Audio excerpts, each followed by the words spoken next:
The successful, the successful, no, it's not the successful, the success habit.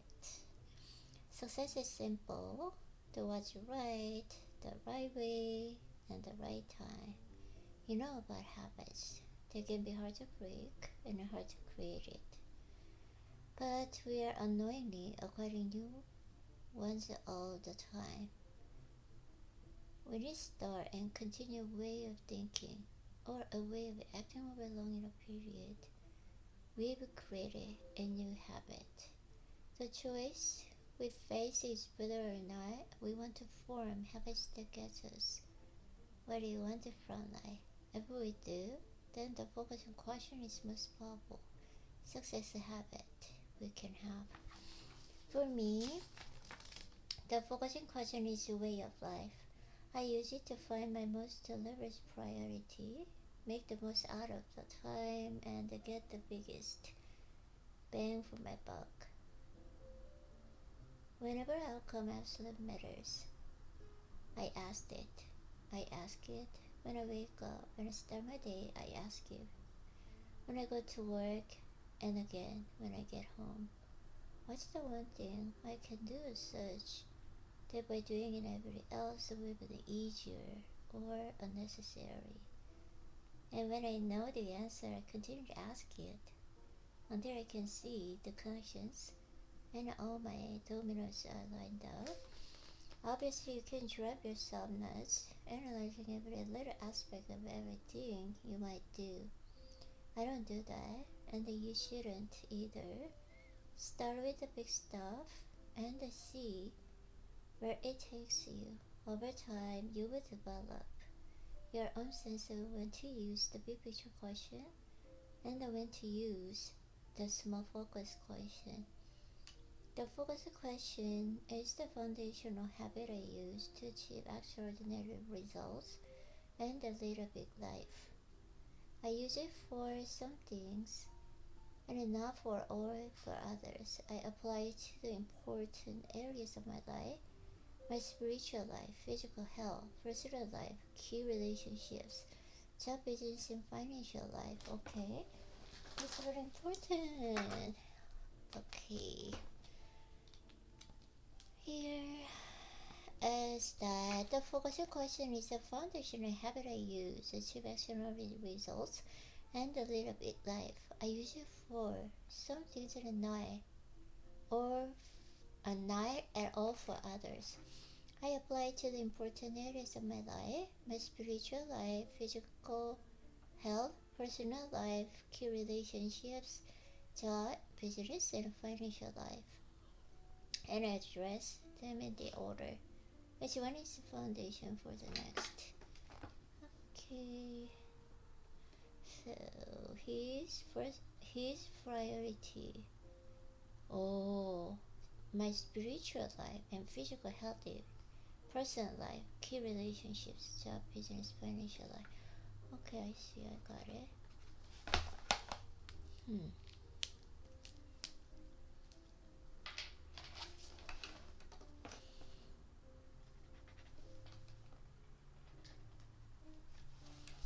Because I want my life to matter, I approach each area by doing what matters most in it. I view this as a cornerstone of my life, and I have found that when I'm doing what's the most important in each area, my life feels like it's running on all cylinders. The focusing question can direct you to your one thing in a different area of your life. Simply reframe the focusing question by inserting your area of focus. You can also include a time frame such as right now or this year to give your answer the appropriate level of immediacy, or in 5 years or someday, to a big picture answer that points you outcomes to aim for. Here are some focusing questions to ask yourself. Say the category first, then state the question, add a time frame, and end by adding, such that by doing it every else will be easier or unnecessary. For example, for my job, what's the one thing I can do to ensure I hit my goals this week? Such that by doing it everything else will be easier or unnecessary. Okay, for the job, right? So for my spiritual life, what's one thing I can do to help others? What's one thing I can do to improve my relationship with God? For my physical health, okay, what's the one thing I can do to achieve my diet goals? Okay, what's the one thing I can do to ensure that I exercise? What's the one thing I can do to relieve my stress? Okay, my personal life, what's the one thing I can do to improve my skill at? What's the one thing I can do to find the time for myself? Key relationships. What's the one thing I can do to improve my relationship with my spouse or partner? What's the one thing I can do to improve my children's school performance? What's the one thing I can do to show my appreciation to my parents? Okay, so other question, other one thing here. For my job, what's the one thing I can do to ensure that I hit my goals? What's the one thing I can do to improve my skills? What's the one thing I can do to help team success? What's the one thing I can do to further my career? Okay, for my business, what's the one thing I can do to make us more competitive? What's the one thing I can do to make our product the best? What's the one thing I can do to make us more profitable? Okay, what's the one thing I can do to improve my customer experience? Okay, so here are big ideas. So how do you make the one thing part of your daily routine? How do you make it strong enough to get extraordinary results at work and in other areas of your life? Here's just the list and through our experience and our work with others. Understand and believe it. The first step is to understand the concept of one thing, then to believe that it can make a difference in your life. If you don't understand and believe, you want to take action. Use it. Ask yourself a focusing question. Start each day by asking, what's the one thing I can do to do for whatever you want? That's just the only one thing I can do is that I just try to enjoy this moment. I mean, at every moment like that. So try to focus on one thing that I like, and I try to immerse myself, and I immerse those things that I want to do, and then I just want to reach in a state of flow. Yeah. So when you do this, your direction will become clear. Your work will be more productive, and your personal life more rewarding. Make a habit. When you make asking and focusing question a habit, you're fully engaged. It's important to get the extraordinary results you want. It's a difference maker. Research says this will take you 66 days. Whether it takes you in a few weeks or a few months, stick with it until it becomes your routine. If you're not serious about learning the success habit, you're not serious about getting extraordinary results. Leverage Minder. Set up ways to remind yourself using focusing question. One of the best way to do this is to put up the sign a word that say, until my one thing is done, everything else is distraction. We designed to cover up this book to trigger. Set it on one corner of your desk so that it's the first thing you see when you get to work. Use notes as screensavers and a calendar cues and keep making a connection between the success habit and results you seek. Put up reminders like, the one thing extraordinary results or in a success habit will get me to my goal. Recruit support. Research shows that those who can influence you tremendously. Starting a success, supporting group with some of your work colleagues can help you inspire all of your practice students to success habit every day. Get your family. No, I don't think this one habit can become foundation for many more. So keep your success habit working as powerfully as possible. Great answer. Asking a great question. Okay, 1 small and broad, 2 big and broad. Quadrant, 1 big and specific. Okay, find a great answer. Okay, what can I do to increase sales? This is not really a general question at all. It's more a brainstorming question. Okay, find a great answer. The challenge of asking a great question is that once you've asked it, you are now faced with finding a great answer. Answers come in 3 categories: doable, stretch, and possibility. The next level is in a stretch. High achiever understand the first 2. Reasonable reject them. Okay. Extraordinary results require a great answer. Great answer is an essentially new answer. It is a leap across all current answers, and such a next one is found in 2 steps. Okay, the research and experience of others is best place to start when looking for your answer. Okay, big think, big and specific. Setting a goal you intend to achieve is like an asking question. It's a simple step from I like to do that. 2. How do I achieve that?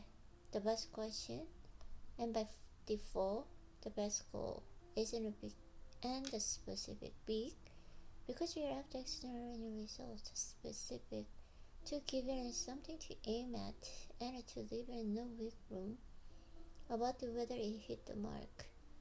A big and specific question, especially in form of the focusing question, helps you zero in the best possible answer.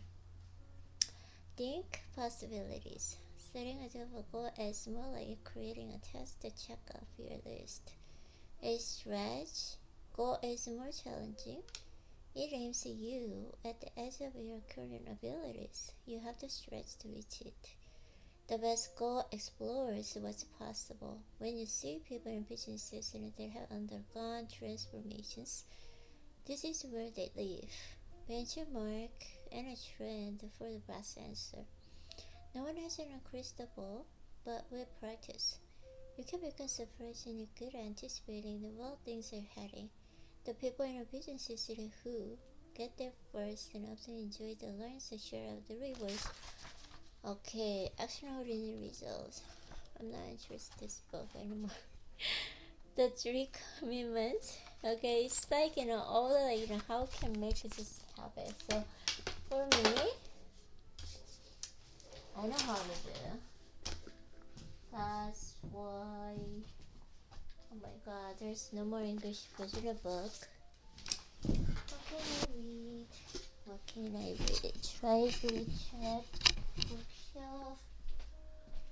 Pick the book. Okay.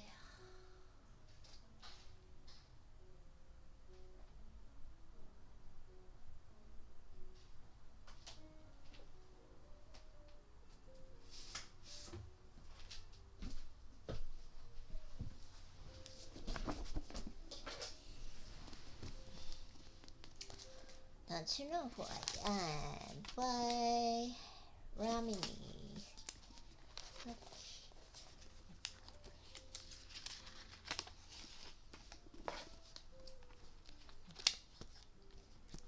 I spoke about narcissists, so I don't know.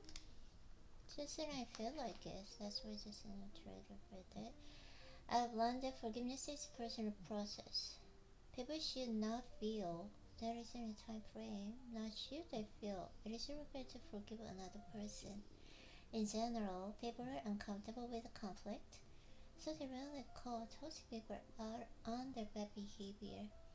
As a result, many narcissistic, antagonistic, and otherwise toxic people are able to behave badly in an unchecked manner for a very long time.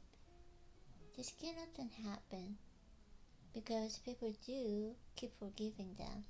Everyone is in a forgiveness and a cheerleader these days, and the world encourages people to forgive repeat offenders such as narcissists.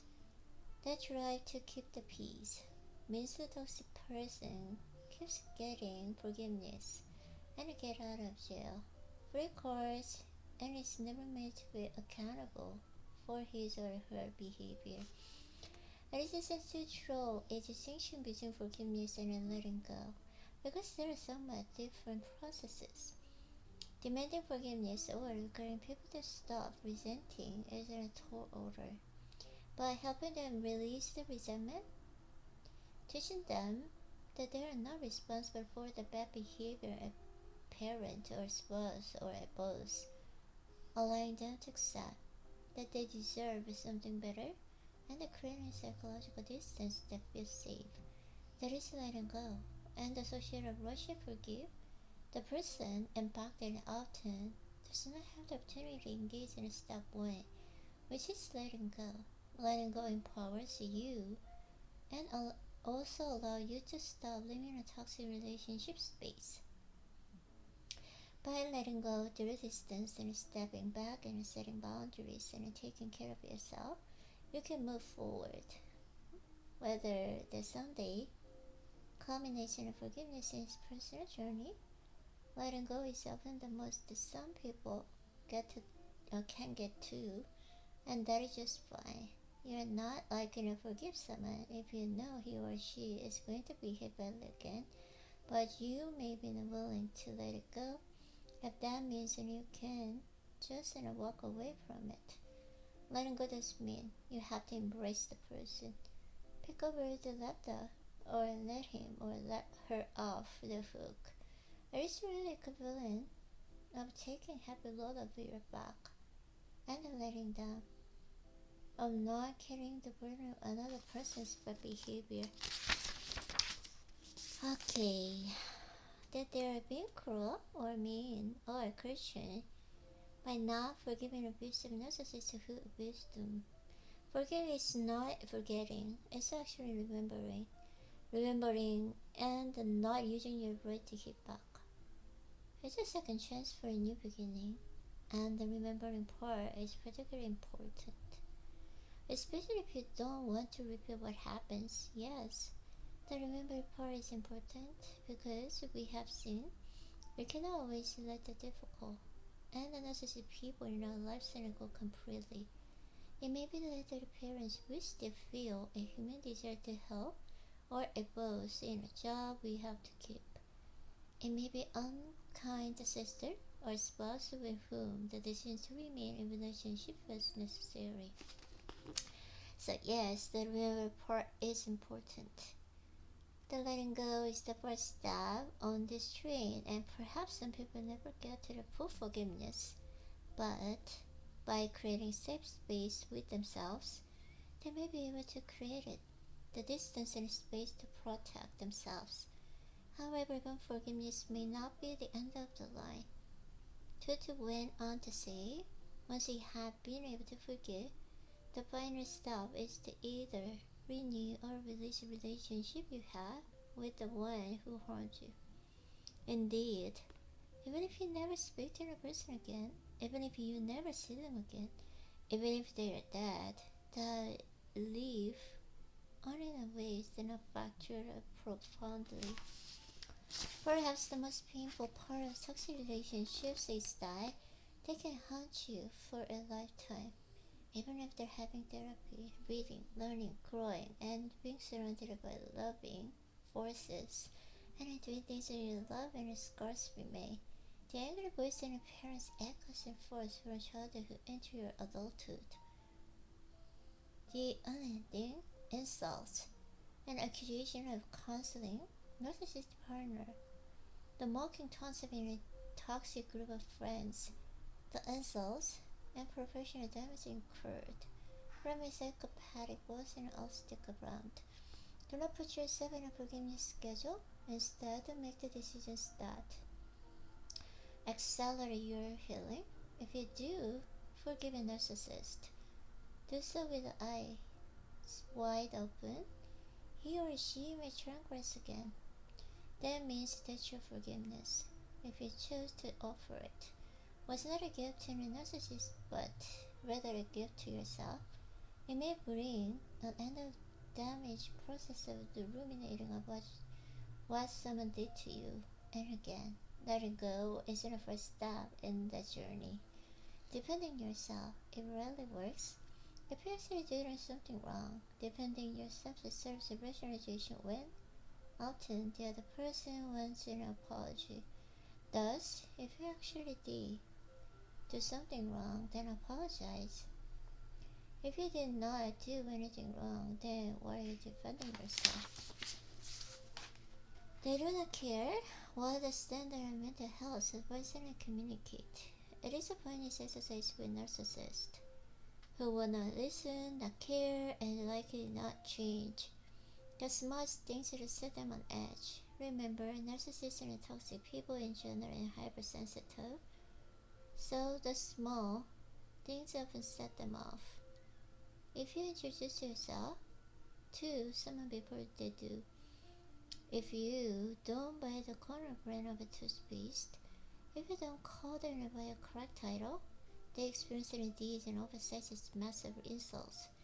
Then you find yourself tiptoeing around in the minefields they create, and that intention can make you more likely to say wrong thing.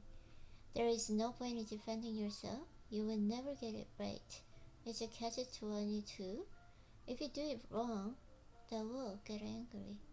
If you do it the way and that they don't want it the way that they will get angry. If you try to defend yourself and say, but this is what you asked for, they will not listen or they contradict you. Relationships with a narcissistic or toxic people are a chronic catch-20 seconds or double binds. You can't win. It's easier to not play, definitely easier to not defend, and the absolutely easier to not personalize it. Narcissists also have a tendency to hold on to graveness and air them repeatedly. They mustn't keep a little balls in a regular place all of the times. They believe that someone has wronged them, so they can pull them out. This means that the longer you're in a relationship with narcissists, the more graveness in pile up. When you do get into the argument with narcissists and toxic people, they will match out the things you did in wrong months or even years ago. When they pull out their various graveness, ignore them or nod politely. But definitely do not defend yourself. Odds are they won't be listening anyhow. Your best technique can be simple terms, psychological minimalism. Yeah, so you can foster a frustration practice of defending yourself by just sticking to the facts. Don't give long explanations. Don't give them facts and they're going to ignore. Don't give them more information than they need. Don't share your feeling, and obviously don't defend yourself. It is easy to listen into the texting advice and waste an entire day sitting cruising along in an angry text. Stick to yes, no, okay, and thank you. It is tempting to want to make your case, but save your energy for things that matter. Okay, still? Okay, let's try 5 minutes.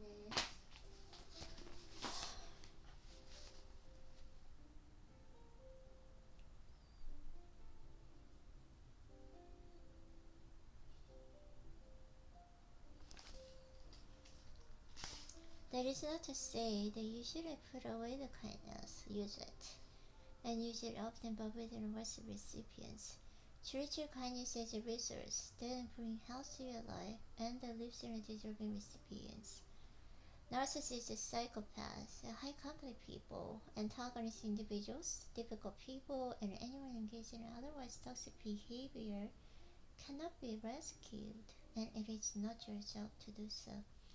Flip the mask and give you 90% of reciprocal and healthy relationships, and the 10% of narcissists with whom you are forced to entrapped. Never be deliberately cruel to anyone, narcissistic or not, but stop handing over the past to yourself and at time to the people who cannot engage in a reciprocal and a respectful relationship. The best course of action is to simply be kind to everyone, but do not wait for it to be reciprocated with an narcissistic recipient.